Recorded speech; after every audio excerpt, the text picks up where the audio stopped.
পেয়ে যাবে নাকি বলেন 1 লাখ টাকার বেশিও পেয়ে যাবে। তো যেখানে আমার ভাই জায়েজ রাস্তা আছে ওই জায়গাতে আমি নাজায়েজ রাস্তাতে কেন যাব? না কি বলেন? আল্লাহ তো আমাদের জন্য সুদ হারাম করেছেন। হারাম করেছেন কি করেননি কথা বলেন?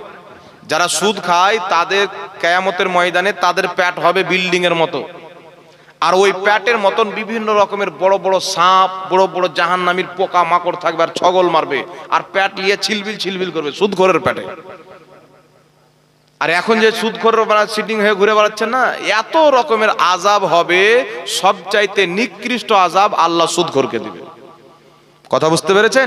এই জন্য সুদ থেকে আমাদেরকে বেঁচে থাকতে হবে। মুসলমান আর সুদ এটা কোনোদিন হতে পারে না।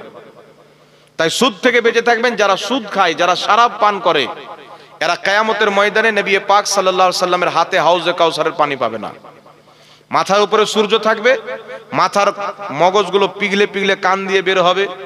আর আপনার আগুনে যেমন পানি দিলে পানি খোলে না অনেকক্ষণ পর তেল আপনার খুলতে আরম্ভ করে, সেই রকম মাথার মগজ একদম গরমে খলখল খলখল করবে। ওই সময়তে রাসূলুল্লাহর উম্মত যারা, তাদেরকে রাসূল পাক পানি পান করাবেন, তাদের পিপাসা কিন্তু দূরে হয়ে যাবে। আর যারা সুদ খায়, যারা শরাব পান করে, তারা নবী মুস্তাফা সাল্লাল্লাহু আলাইহি সাল্লামের হাতের হাউজে কাউসারের পানি পাবে না। কথা বুঝতে পেরেছেন বাবা? তো আমরা হাউজে কাউসারের পানি পান করতে চাই কি চাই না? আর জোরে বলেন, চাই কি চাই না? নবীর শাফাত চাই কি চাই না? তাহলে চাইলে সুদ ছাড়তে হবে কি হবে না? যেই প্রকারের সুদ হোক, এই সমস্ত সুদ কিন্তু বাবা আমাদেরকে ছেড়ে দিতে হবে। কথা বুঝতে পেরেছেন? আর একটা মাসলা হচ্ছে, একটা মাসলা আগে তো বলেছিলাম যে হারবি কাফির একটি মুরসাল হাদিস, যেই মুরসাল হাদিস ফোকাহায়ে, অধিকাংশ ফোকাহায়ে কেরামের নিকটে হুজ্জাত, দলিল। নবী পাক বলেছেন হারবি কাফির এবং মুসলমানের মাঝে বাড়তি টাকাটা সুদ হয় না। ইমাম সারাখসি রহমাতুল্লাহ আলাইহি আল মাবসুতের মধ্যে লিখেছেন, এটাই হচ্ছে হানাফি মাযহাবের ফতোয়া। কি ফতোয়া? যে হারবি কাফিরের ব্যাংক, সেই ব্যাংকে যদি কোনো ব্যক্তি টাকা রাখে আর সেই টাকাটা বাড়ছে হারবি কাফিরে, তাহলে সেটা যদি মুসলমান নেয় ওটা সুদ হিসাবে নেওয়া যাবে না, জায়েজ হিসাবে নিতে হবে।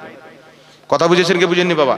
কিন্তু সেটা যদি হারবি কাফির না থাকে বা মুসলমান দারুস সালাম ইসলামিক কান্ট্রি থাকে, সেই জায়গাতে যদি টাকাটা বাড়ে ব্যাংকের, তাহলে সেটা সুদ হবে। কিন্তু হারবি কাফিরের ব্যাংক থেকে টাকাটা সুদ হবে না। এই মাসলাটা আমি বয়ান করেছিলাম। কথা বুঝতে পারছেন? এটা ইমাম সারাখসি রাহমাতুল্লাহ আলাইহি আল মাবসুদের মধ্যে বয়ান করেছেন, এটা হেদায়ার মধ্যে বয়ান করেছেন, এটাই অধিক অংশ কিতাবের মধ্যে স্পষ্টভাবে লিপিবদ্ধ রয়েছে। আর আছে হযরত। যাই হোক বিরাদর ইসলাম, একবার আর হালকা করে দুরূদ শরীফ পড়েন। আল্লাহুম্মা সাইয়্যিদানা মাওলানা মুহাম্মদ ওয়া আলা আলি সাইয়্যিদানা মাওলানা মুহাম্মদ আলা মুহাম্মাদিন আলা মুহাম্মদ হরদম জবান से ले कलम पाक नामे मोहम्मद हरदम सबा से निकालो शफीआना मुहम्मद सल्लल्लाहु ताला अलैहि वसल्लम। বিরাদর ইসলাম, রাত্রি অনেক হয়েছে, মাত্র 2-3টি মাসআলা বলে আমি আমার বক্তব্য শেষ করে দেব।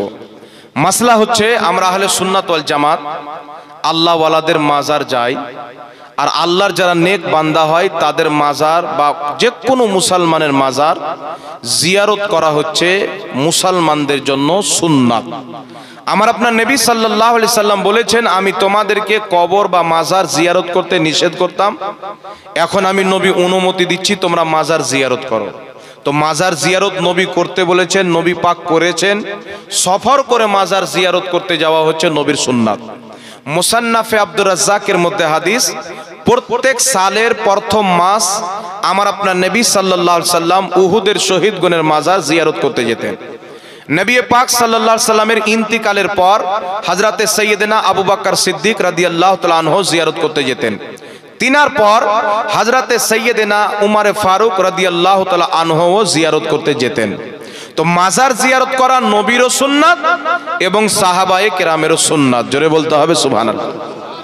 একটি হাদিস রয়েছেন, রাসূলে পাক বলছেন, যে 3 জায়গা ব্যতীত অন্য কোথাও সাফার করা হচ্ছে হারাম। ওই 3 জায়গা কোনটি? একটি হচ্ছে মসজিদে হারাম, যাকে কাবা বাইতুল্লাহ শরীফ বলা হয়। দ্বিতীয় নাম্বার হচ্ছে মসজিদে নববী শরীফ, যেটা নবী পাকের মসজিদ, মদিনাতে উপস্থিত রয়েছেন। তৃতীয় নাম্বার হচ্ছে মসজিদে আকসা। এই 3 মসজিদ ব্যতীত অন্য কোথাও সাফার করে যাওয়া হারাম। তো অন্য কোথাও কোন জায়গা? যেমন ভারতে মসজিদ আছেন, আপনাদের গ্রামে মসজিদ আছেন। কোন ব্যক্তি যদি এটা মনে করে, নিয়ত করে যে আমাদের গ্রামের মসজিদ চাইতে আমি যদি পড়োশির গ্রামে গিয়ে নামাজ পড়ি তো নেকি বেশি পাবো, তাহলে এই নিয়তে এক মসজিদ থেকে অন্য মসজিদ সফর করে যাওয়া হারাম। কেউ যদি নিয়ত করে যে দিল্লির জামা মসজিদ শাহজাহান বাদশাহ বানিয়েছেন, তো সেই মসজিদে গিয়ে যদি নামাজ পড়ি তো যেহেতু বাদশাহ বানিয়েছেন তো নেকি বেশি পাবো, এই নিয়তে সফর করে যাওয়াটাই হচ্ছে আপনার হারাম।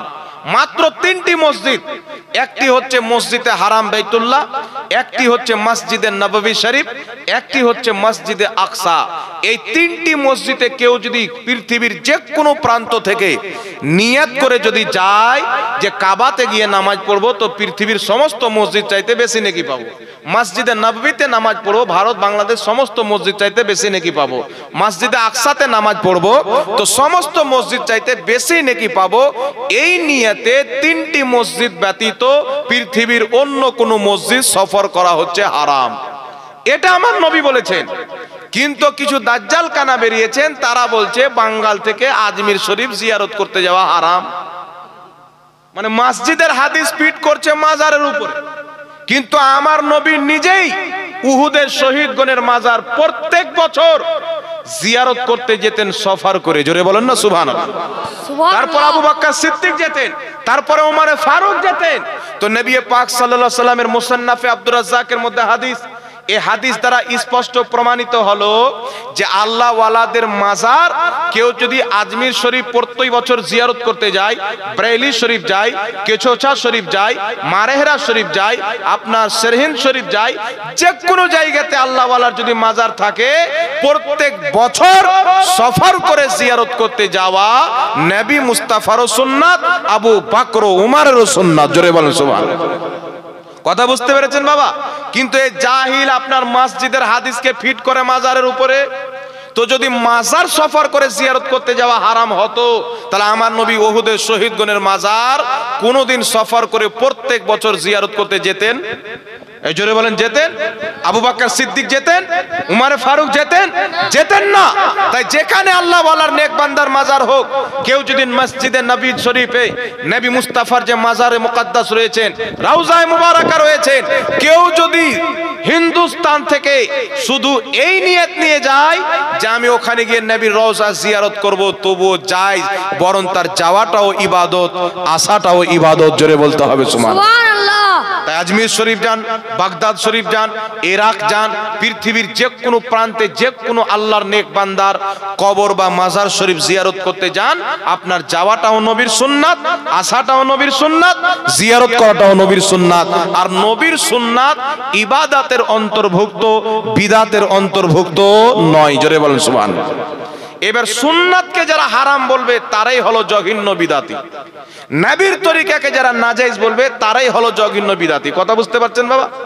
আরেকটা কথা হচ্ছে, আমাদের সমাজের কিছু লোক আছে, একটা লোক বলছে হুজুর আমার বাচ্চা কাচ্চা হয় না, 10 বছর বিয়ে করা হয়ে গেল, তো আমি ইরাদা করেছি যে দাতা বাবা রহমাতুল্লাহ আলাইহি পাথর চাপড়ি যিনি বুজুর্গ আছেন, তিনার মাজার জিয়ারত করতে যাব, তিনার ওসিলা দিয়ে দোয়া করব যদি আল্লাহ একটা বাচ্চা দিয়ে দেয়।